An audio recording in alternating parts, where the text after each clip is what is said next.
आप सबका स्वागत है दोस्तों। आज की नई कहानी ऊंट के प्रश्न में। एक दिन की बात है, एक ऊंट और उसका बच्चा बातें कर रहे थे।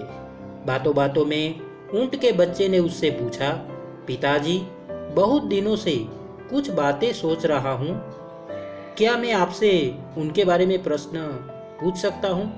ऊंट बोला, हाँ हाँ बेटा, जरूर पूछो बेटा, मुझसे बन पड़ेगा तो मैं जवाब जरूर दूंगा। हम ऊंटों की पीठ पर कुबड़ क्यों होता है पिताजी? ऊंट के बच्चे ने पूछा। तब ऊंट बोला, बेटा, हम रेगिस्तान में रहने वाले जीव हैं। हमारे पीठ में कुबड़ इसलिए है ताकि हम इसमें पानी जमा करके रख सके। इससे हम कई कई दिनों तक बिना पानी के रह सकते हैं।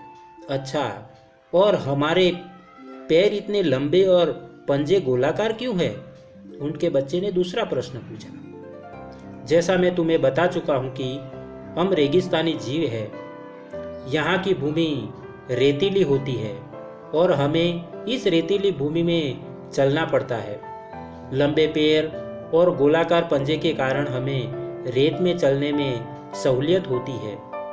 अच्छा, मैं हमारे पीठ में कुबड़, लंबे पैर और गोलाकार पंजों का कारण तो समझ गया, लेकिन हमारी घनी पलकों का कारण मैं समझ नहीं पाता। इतनी घनी पलकों के कारण कई बार मुझे देखने में भी परेशानी होती है। ये इतनी घनी क्यों है? ऊंट का बच्चा बोला, बेटे, ये पलकें हमारी आंखों की रक्षा कवच है। ये रेगिस्तान की धूल से हमारी आंखों की रक्षा करते हैं। अब मैं समझ गया कि हमारी ऊंट में कुबड़ पानी जमा कर रखने, लंबे पैर और गोलाकार पंजे रेतीली भूमि पर आसानी से चलने और घनी पलके धूल से आंखों की रक्षा करने के लिए है। ऐसे में हमें तो रेगिस्तान में होना चाहिए ना पिताजी। फिर हम लोग इस चिड़ियाघर में क्या कर रहे हैं? तो दोस्तों, यह कहानी से हमें यह सीख मिलती है कि प्राप्त ज्ञान, हुनर और प्रतिभा तभी उपयोगी है जब आप सही जगह पर हैं, अन्यथा सब व्यर्थ है।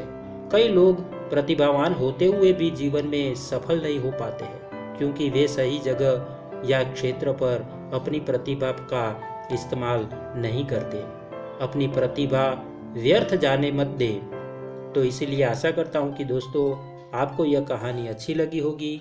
और हाँ, अगर आपको यह कहानी अच्छी लगी है तो एक लाइक और एक शेयर ज़रूर करना दोस्तों। चैनल को सब्सक्राइब करना मत भूलना और आपके प्यार को इसी तरह देते रहना, क्योंकि हम आपके लिए इसी तरह की अच्छी और मनपसंद कहानियाँ लाते रहे। तो दोस्तों, आज के लिए इतना ही। फिर मिलेंगे एक और नई कहानी के साथ। तब तक के लिए आप सबको हमारा धन्यवाद। जय हिंद।